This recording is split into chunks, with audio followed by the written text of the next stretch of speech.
প্রিয় বন্ধুরা, দেখুন মাটির সাথে একটি পেঁপে গাছে অনেক সুন্দর ফুল ফুটেছে এবং পেঁপে ধরেছে।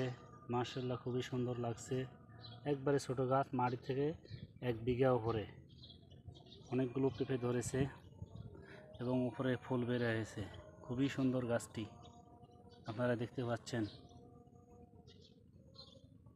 অনেক বড় বড় পেঁপে হয়েছে অলরেডি, এক একটা ½ কেজি হবে বড়গুলা।